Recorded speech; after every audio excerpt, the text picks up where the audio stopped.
If you're a B2B business, a B2B tech company, or a B2B marketer, you're in the right place. Coming to you from Studio 26, this is the Interesting B2B Marketers Podcast, bringing you interesting contemporary takes, industry tips, guest interviews, and true stories from B2B marketers in the trenches. Now, here's your host, Steve Goldhaber. Hey everybody, it's Steve. Welcome back to Interesting B2B Marketers. I'm excited for yet another interesting, hopefully, if we do our jobs here, it'll be hopefully interesting. But I'm excited to have Charlie with me here. Charlie, welcome to the show. Thanks for having me. I appreciate it. All right. So as we always do, jump into case studies, but we do the obligatory 60-second intro about who you are so you can just give us some context first. So go ahead, take it away. Yeah, I'm Charlie Riley. It's always fun to talk about yourself, but I am the VP of Marketing for North America for Send. We are an insurtech that sells into the commercial insurance space. So I've kind of gotten back into insurance. I've got about 20 some years of mostly B2B marketing experience, kind of jumped across the aisle a little bit and gotten into some sales leadership over the last 10 or so years. But my career has mostly been in B2B marketing and being a first marketing hire for several organizations or joining mostly startups or some non-traditional industries to really help them go to market and tell their stories better. So yeah, marketing's been my thing for a long time, and I love talking about it. Awesome. All right. Well, thanks for joining us today. So case study number one, I'm looking forward to this one because so many times, especially in the B2B world, we just focus on the external campaigns and we focus on the customer, but we also neglect that the fact that you need a 1-2 punch. Like there's the marketing effort externally, but then there's also things that are needed internally. So this first case study is you're going to talk about the importance of getting it right inside, not just outside. Yeah, I think one of the biggest topics that I've learned over my career is internal marketing is sometimes, and if not more important than external marketing. And what that means is, everyone sees the campaigns, they see the ads that are out there, but internally, there's a lot of times that other departments, especially from a sales standpoint or even leadership, doesn't fully understand what marketing truly is. And I think, as we all know, the term marketing has evolved quite a bit to not just creating an ad campaign, but to being involved in research and being involved in data analytics and CRM and really being a true partner to sales. And so there's been a number of times where I've found that you have to create a mechanism to talk across the rest of the different departments. And it's hard because sometimes it can seem self-serving, but there really is a need to help people understand what it is you're truly doing, and vice versa, showing a genuine interest in what other departments are doing as well, and how it all rolls up to what your North Star is and how each department and each function and each effort can really lead to better results for that. And it doesn't necessarily mean that you have to become an expert in what the dev team is doing or, the nuance of a product team or even from the finance standpoint, but you have to communicate and you have to talk back and forth and you have to be proactive about it. I think that the one thing that I've found was people make a lot of assumptions. And so one example around that was, as a leadership team, we were struggling with maybe a divide between what we talked about, because we met daily. We kind of talked about the challenges and the opportunities within the business, but other people across the organization, and you're talking 100 some people, didn't really have an insight at the level that maybe we did. So doing some research, doing a little bit digging deeper internally, discover that it wasn't just maybe say a senior leadership versus everybody else thing. It was also a functional thing of, I was brought in as a brand new head of marketing and sales. What does that mean? What does this job do? How do they affect the rest of the business? And so what we created was a mechanism to communicate that. And a lot of this is trial by error. But what we were able to kind of come up with was a consistent cadence of communication that told the right stories internally, helped educate without people feeling like they couldn't ask questions, because people don't want to look uneducated. So if you use some terminology or if you talk about a campaign internally, sometimes people don't want to raise their hand and say, I don't know what that is. Can you explain more about that? So proactively helping people understand or how this, like the steps within a campaign goes to the end result. We saw some really great results from that. So what we created was, what I helped create with this leadership team was a daily email, which we called What We Know Now. And that was to be as transparent and as clear as possible about exactly what it was, what we knew now, or what we knew at that point, to use proper English. But what that did was, it was time consuming, but what it allowed us to do was truly pull the most concise bullet points from each of the different departments, the department heads, and put that into one succinct email. So we let off with the entire company daily had access to what was important, what were some gaps, what were some barriers? What were some things we learned? What were some opportunities for us, both positively and negatively? And this evolved over time. But when we put out employee satisfaction surveys, I think it was 96%, the result was, do you find this as a positive impact on what you do and how you understand what the company does and knowing the day-to-day of where the company is? And it evolved. Like I said, over time, we started to include things. It wasn't just really being serious. It was adding in some jokes or adding in some,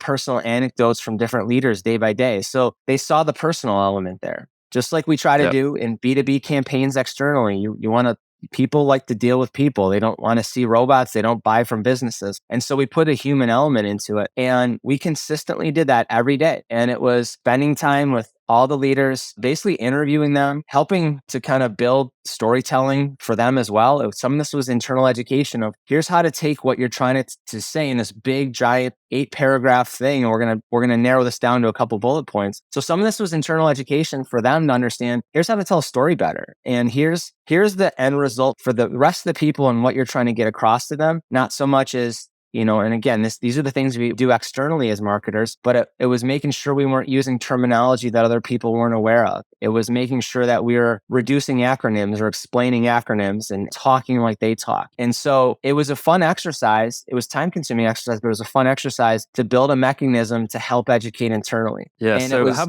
let me jump you in for a second. I got to ask a question. So, and I love these initiatives. I've seen a lot of these that work really well. What was the reaction of the leadership team? And I'm sure it's some reaction of some loved it. Others were groaning, I don't want to be a part of this. This is different. It's new. Walk us through the change management side of the idea. Yeah, I think you hit on a great point because it has to come from the top down. It cannot seem forced. It cannot seem like, oh, we have to do this because people are asking for it. There truly has to be investment into that. And I think over time, everyone got on board with the idea. Other departments, other individuals, they don't know what we do every day. And here's my opportunity to champion my teams. Here's my opportunity to tell positive stories about how we're impacting the overall business. And so there was buy-in, but it took some time to help understand the cadence. It took some time to help understand, here's what I'm going to ask you to do. I'm going to boil that down. I'm going to maybe revise some terminology or some words here. Is this the way you're trying to think about it? And so there was a lot of yin and yang and back and forth, but there was buy-in. And that was the ultimate way it was successful, was because everyone knew every day we had to contribute to it. You had to think about it. And so I have seen examples though, where you try to do this, and if there's not buy-in or if there's not an understanding of why it's important to help people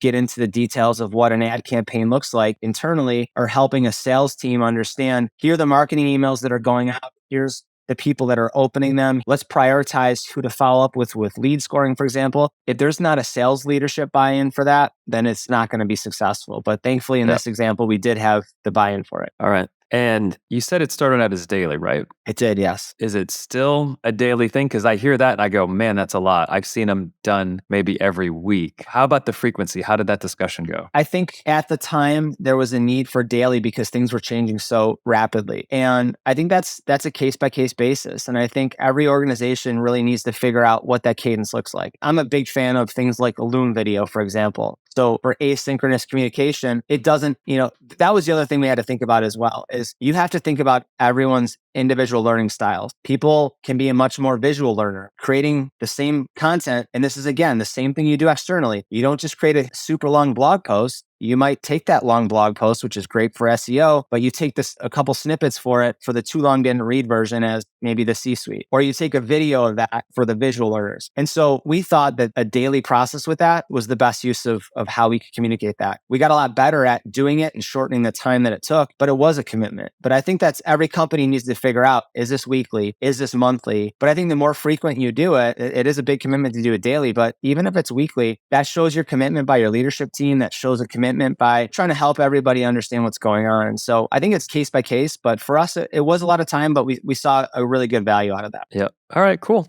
I like it. Let's jump into case study number 2. And this is a topic that is near and dear to every B2B marketer. So this is call it the two-headed monster, call it peanut butter and jelly, depending on how good it is. It's the relationship between sales and marketing. So excited to jump into this one. Go ahead. Yeah, you hit it spot on. I think everyone, depending on the organization, it's going to be smooth like peanut butter or it's going to be chunky like peanut butter. I've been very fortunate to step into leadership roles in marketing in the past, which have been the first marketing hire. And that's been in very traditional organizations and that's been in SaaS or startups. And in most of those instances, there's been a sales function already there or already present to differing degrees of maturity. So there's already an established understanding. Like people get what sales is for the most part, especially a leadership team. They understand it's pretty cut and dry what sales is. There's some nebulous, thought process sometimes around what marketing truly does. And in one example, in the past, I joined a little bit more of a traditional company as their first head of marketing and very large established sales team. We're talking 100 plus salespeople versus one marketer. And there was some traditional thought process around here's how we do sales. And I think what I found was asking a lot of intentional questions with a true intent to show I'm here to help. And it's not to be combative. It's not to question things of why are you doing it this way? If you start with a true intention of how can you help me understand what you're doing or what's been successful? And I want to take that back, absorb that, and then find ways to maybe add on to that. I'm not trying to tell you what to do, but I'm trying to help you find another way that you might not have known about. And so in this example, in this previous organization, there was not a lot of data-driven decision-making when it came to sales. It was a numbers game, but we didn't have a lot of the resources that were there that you think about what we now consider ABM, but back then there really wasn't a terminology for it. And so looking at the opportunities, rebuilt a website that we could start to bring some analytics into play, put lead scoring into place to really help salespeople understand there's prioritization that you can look at. You've got, a giant prospect list. Let's focus on the ones that actually might show some intent. Building custom landing pages for your top prospects and having that repeatable so that it wasn't a manual. It didn't take a lot of work, but we could show a really personal effort and help close deals faster. Putting in a system to be able to help them build their own thought leadership through social selling and teaching that. So it wasn't so much as I'm telling you what to do, giving you a few tools and here's some suggestions on how to do it, but you're the expert. Let's take that information and put that into a place to show that. And it wasn't an easy buy-in. I mean, over time, there were some people that they were successful already and they were going to do it their way and that's fine. But I think the one thing that I found as a marketer was you find your champions and you find the ones that are inquisitive. You find salespeople that say, tell me more about that, or how does that work? Or how can this help me? And if you're completely intentional around, I'm here to help you. I want to get excited. I want to ring the bell when we land a deal just as much as you do. And I'm going to be here to support you, but I'm not taking away from your success. I'm here to provide you all the tools from sales enablement to the data analytics. So it took some time to build that infrastructure. But for some of the salespeople, it was like, I remember specifically one of the sales leaders that showed a whole demo of how we could do lead scoring and some insight. He's like, this is like cheating. How can we get this information? How come we haven't had this before? And that's very powerful. And when you can show you're a true aligned partner to sales and marketing's here to support that as much as possible. And we're going to build all these resources to help you with your feedback. And it's a continual loop. We saw great results from that. We saw 3 years of the best sales results in the company after we put a lot of those steps into place. Yeah, so I want to focus on one area because what you're talking about here, if anyone listening is looking to build that relationship with sales faster, lead scoring is such a great way to start because usually that's the riff with sales with marketing, right? Like you're generating these things that you're calling leads, so not really leads. And my own philosophy is like, we shouldn't have the marketing version and the sales version of what a lead is. It's just a lead. And the scoring is a great dialogue because they still see value in the leads, but now you're getting into their heads and they're prioritizing what's important or indicators for someone who is more inclined to buy. And it's just always been such a wonderful discussion to have because it's good intent, it's helping them, you're getting help from their insight. So I always encourage people to talk about lead scoring because it's just within a 2-second, like you talk about it in 2 seconds, you're hitting the ground running. It's just they want to share, they want to tell you how to give better leads. So I've always found it a great place to start. It is. And I think there's a couple things to think about as a marketer, especially when you're working with a sales team who's not used to lead scoring. It's one, I think you have to be very transparent it's going to be an evolving process. It's never done. I think the one thing you have to help them, like you brought up, is they want better leads. marketing wants better leads. Like over time, by communicating back and forth, you can get to a better point of getting better and better at the quality of those leads. But if they're not giving feedback about this isn't a good lead and why, it can't just be that one's, this lead was terrible. This didn't hit the persona mark and here's why. Or it's got to be market. We found this lead. Is this going to work for you guys or you girls or whoever you're sending that to? And they need to give the feedback to say, no, that's really not the right buyer persona. That's one part of it. I think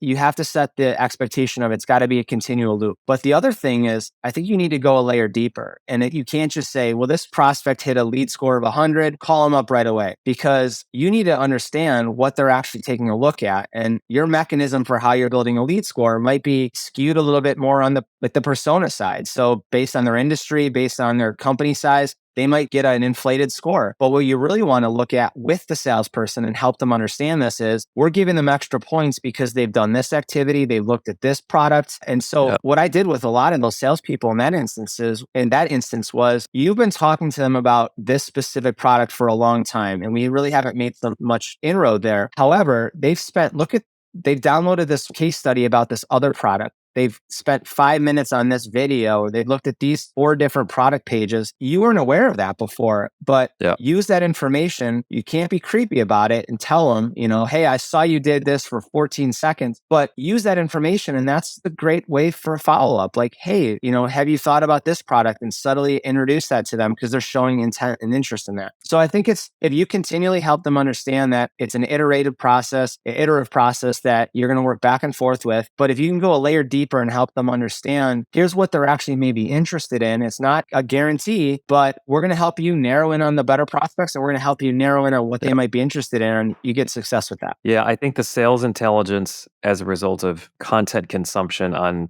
social web channels, that's very powerful, especially if you take a really easy to understand platform like HubSpot, and you just have your salesperson say, hey, come over here, I want to show you something. And, if the customer has declared information, right, it's all fair game to say, this is what this one customer has done over time. Their eyes light up. They look at this as like, holy cow, like this is like great information and thank you for sharing. So it's one of those like bridge building activities that you can do as someone in marketing is share that information with the sales team. And that's where I think lead scoring and sales intelligence are 2 of those things to quickly build relationships. I've also worked with clients who have modeled content consumption as an indicator for churn. So they have essentially said, hey, Salesforce, we have 100 clients that we know about through declared information. We're going to score them based upon who's highly engaged. We're then going to correlate that towards renewal or churn. And that's been a great sense of relationship building too, because now you're arming the sales team with, hey, here's your client base. These 30%, we think there's an engagement issue, which is related to them not renewing. What do you think about that? Like, what's going on with this customer? And that's just, they're somewhat alarmed at first because obviously like, wait, you're telling me my customer's about to leave? But then it's just a conversation of like, what can we do to re-engage them? Maybe they're just not engaging, or no, they actually are going to defect and we have to win them back. Awesome. So thank you for sharing case study number 2. We're going to jump into Q&A now. Tell us about your first job in marketing. Yeah, so it was interesting. It's one of those things where you sort of find your way into something and you always bring it back to marketing. At least that's where, that's what I've found a way to do. I found this company that was a master franchise. They had bought the master franchise rights to a fairly well-known quick service restaurant, which was trying to penetrate a new market. I live in Buffalo, New York. They were trying to penetrate in the East Coast. And my job was I was an ops specialist. So kind of getting into the ops side, and I had to do everything from going to get food safety certified to working with architects. So if you looked at it, marketing wasn't a part of that, but I saw a really big opportunity because we were entering a new market and we were selling franchises. We were actually selling these, pretty big investment franchises to helping sell a whole market on why to look at a brand new entrant into the market when there's a lot of established players there. And so I actually built a local marketing co-op for this ownership group. And there was, I want to say, 14 or so of these franchise owners that I not only helped them build their franchises out, which was a great experience to learn about buildings and permits and all these things that I didn't know about, but more where I was excited about was how do we build awareness and excitement around this brand? And that's where the co-op piece was. And I had to convince these owners, hey, contribute dollars to this, and we can go to market better as a group than as you individually. And so they did that. And then I took my expertise and negotiated media deals. I negotiated sponsorships. I worked with the corporate marketing team to help get a little bit more awareness in this market. And we had 4 of the top 10 national grand opening in terms of sales revenue for the top 10 across the nation within our market in that first year. And I think a lot of it had to do with the marketing. We had ground cover support from the corporate marketing, but we weren't able to kind of dictate that. And being on the ground, it was sort of a mix of field marketing and sponsorship and media buying. But being on the ground, I knew which channels made a lot more sense than what maybe corporate was suggesting. And so, like I said, we did fun experiments and fun promotions with local AAA baseball teams. And it was a lot of fun. And it was exciting to help. Again, it was internal education with these franchisees that, it was getting them to buy into the idea of let's do this as a group, let's learn from it. But we had a lot of fun with it. So I did that for a couple of years, and it was a really interesting experience, not only on the marketing side, but learning a bunch of other things too. Yeah, I think that's a great environment. I've worked with similar franchise groups before, and it's a good first gig for you, I think, because they tend to be very demanding and very skeptical of the power of marketing, because it's all about, look, I'm trying to make money, I'm trying to sell. So if you can't do that today, then I don't know why we're talking. And then, they'll come around to like, okay, I understand there's some longer term things we need to do. But I've always enjoyed that because it's the group that typically doesn't know a lot about marketing, yet when you bridge that gap to say, here's how marketing can enable you to sell, whether it's this month or in a year, then they start to view it as a partnership. But it's also, it's like you're managing to a board of directors, because it's not just one-on-one interaction. Like, you've got to sell your ideas to a group of people. Sometimes that's in person. Other times there's 10 one-off conversations that have to happen before you get to the big conversation. But I like that first gig. It was a good experience to learn. The experience I talked about before, when I was a marketing leader dealing with 100 salespeople, those are 100 people that expected you to work directly for them. And so it helped lead to that sort of management of who's a priority, how do you manage time, how do you manage expectations. But you're right, I think you give a great example. There are high expectations, and there's sometimes a lack of education. So I think my career of helping internal teams understand what marketing is, it started way back then to say, I need to help them understand why a tactic like this makes sense, why they should invest in this. And it takes some time, and you're going to get some skeptics, but over time, I think you can win them over by showing results or being transparent and saying, not everything's going to be a home run, but we're going to learn from that. We're going to experiment and try something different the next time. Yeah. As a marketer, what if you had a blank schedule next week and you just said, oh, I get to choose what I work on? What gets you most excited? That's a great question. I think you can never spend enough time. When you look at the operations, I guess the explosion of rev ops and marketing ops and sales ops roles, I think you can never feel confident enough that everything below the iceberg, I like to use the iceberg analogy for a lot of things, but there's a lot of the guts to make sure that campaigns are working correctly. And so I would want to spend some time to look at that. And especially as you're trying to build up a function. Right now we have a very small marketing team. It's our CMO, myself, and one other, and we have a handful of agencies. And so in that instance, you're working with multiple parties and you're trying to get all the guts correct. And that's data cleanliness. That's making sure your sequences are built out correctly. That's making sure your lead scoring is up to date. That's making sure you're aligning what you're seeing from an SEO standpoint with the content that you're creating. And so I think you can never spend enough time doing that. And I think you can never spend enough time understanding your product. And so, when you're selling to enterprise level organizations, or even lower level, I think you really know the product, talk to the customers more, because they're going to tell you how they use it, or they're going to tell you the terminology to use versus what you internally might think that they want to hear, or how they want to hear that. So I'd probably spend more time on the ops side, and then also spending more time talking to customers. Yep. Okay. So this is the opposite. You get to cancel any meeting that you have later on this week. What's the first meeting that you're going to cancel? I don't know if I'd necessarily cancel a meeting. I think being smarter about how you communicate. And not to say we have a lot of status meetings, but sometimes those are an easy way to take up time where that could be shared asynchronously. It's always good to take a look at your status meetings and updates. And can you share that again via Loom video? Can you share that in bullets? We've been trying to do that more as a team of, here's what I'm working on. Here's some barriers I have, and putting that into a bullet format. And that's helped us reduce some meetings. So it's not like I have too many more to probably get rid of in that sense. But if it's done asynchronously in the format that someone learns from, I think you can gain some of your time back. And so that would probably be the one area that we've actually been making progress with, but you can always kind of look at that. Or I like to, I think a nice trick that people don't always take advantage of is make an hour meeting 45 minutes. You usually get the same amount done in that 45 Yeah. and you save some time Yeah. for people. So that's always a trick that I like to kind of take a look at. Yeah, I love the asynchronous stuff. I'm a huge user of Loom. I've been using that for a couple of years. It's amazing. When I've had to onboard people on my team, I started creating this onboarding curriculum that is Loom based. And I did it for the first person, and then another person came on board and I'm like, oh my God, it's already done. And then, my onboarding for my time spent, it can be relationship driven and getting to know that person as opposed to like all the ops stuff that I've given that talk over and over again. So I believe in that as such a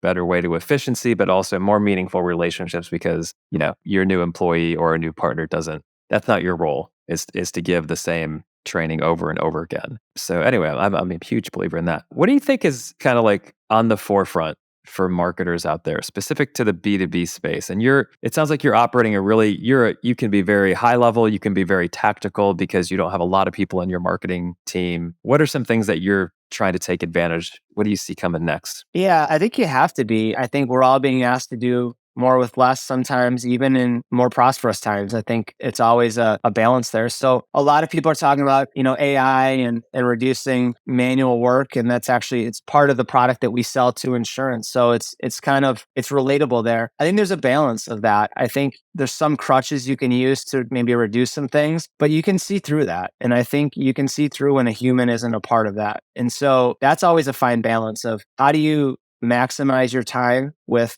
tools and efficient products that can help you reduce some efforts there. But there always need to be a human element to it. I feel that comes across in writing. I feel that comes across in your messaging. I think that's going to stand out and still win. So that's one of the things that is probably on every marketer's mind right now. I think there's been a change of how you lead gen to demand gen. And there's been this shift to community-led sales and marketing to, people-led sales and marketing to content creators and how that's sort of led to different opportunities. I think these are all things to be aware of because people buy from people. I think the community thing is going to be here to stay. It's not a new thing. I think it's just formulated differently. But I personally see a problem that I have myself of not too much choice. And I'm kind of struggling with all these different communities that get really broad. And then there's some really niche focused ones that are maybe like B2B marketers in an industry or, a certain role. And there's a lot of noise in those, and there's a lot of noise to the market that you're trying to talk to. So I think it's always a fine balance to yin and yang of stepping back, but also you got to be aware of what's going on. But I do see the community thing. That's an area that I think marketers need to spend some more time. I think it's also very difficult because I think people think, oh, we'll just create our own community. And it's not that easy. And I think it's how do you tap into the right ones? Or do you really put the effort into building a community or building your own podcast? I think that's where a lot of brands look at things as if you're not educating internally of how much effort and how much commitment there really needs to be with that, that's one of those things that you could fall flat on to say, oh yeah, let's just build our own media company. Well, it's easier said than done. So those are things that I'm aware of right now because it's time consuming, but the benefits do pay off. It just might not be instantaneously. So those are kind of some of the things that I'm looking at right now. All right. Cool. Final question for you. You said you've been doing marketing for, just over 20 years. Take a look back at yourself and what are some of those marketing lessons that you've learned to say, oh, you know what? I would have totally done this different based upon what you know now. So what's some advice that you can pass along to the listeners? I think you should always be learning. It doesn't necessarily mean just reading marketing books, sitting in a marketing podcast. I've spent more of my professional development over the last probably 5-10 years reading salespeople, reading their blogs, like spending time in sales communities because marketing is sales. And as much as we don't early on, I probably said this where oh, I'm not in sales or I would never do that. And it's funny how my career has shifted to being directly involved in sales and business development and partnerships and leading sales teams now. So it's kind of careful what you wish for. And it's revenue. We're all especially in B2B, you're driving for revenue. So the more time you could spend learning about psychology, which is what marketing really is, and helping people to there's some really great book, like The Power of Habit was a great book that I loved. Nudge by Richard Thaler was a great book to kind of help people think about their psychology of how they buy. Reading things that are not just marketing is one area that I found from a leadership standpoint. I think I talked about this earlier, that internal education and the communication and proactively helping share what you're working on is very important for marketers because you can assume that someone doesn't, maybe your leadership or your C-suite or whoever, like, oh, they don't need to know about that, or they already know I'm doing this. And I wouldn't assume that. And I think there's a fine balance of not being too self-serving, like, oh, hey, look at what we're working on. Because usually marketing has a method. They have probably the largest budget. There's a lot of eyes on marketing. Other departments might not understand that. So you have to help them understand what you're working on and what it does. And I think the earlier you can understand that, and the earlier that you can communicate up is a vital skill for a marketer. Yep. I think those are probably the two biggest things that I've learned over my career. Yep. Awesome. All right. Well, Charlie, thanks for joining us today. I really enjoyed the conversation. And for everyone out there, if you aren't already subscribed to Interesting B2B Marketers, you can do that via Apple Podcasts. You can do it on Spotify, as well as our YouTube channel. So, Charlie, once again, thanks for joining. And we look forward to catching up with everyone on the next episode. Have a wonderful day, everyone. Take care. Thanks for tuning in to the Interesting B2B Marketers Podcast. Be sure to subscribe wherever you heard this podcast so you never miss an episode. If you found value in today's episode, please help grow the podcast by sharing with others and leaving a review. We'll see you next time.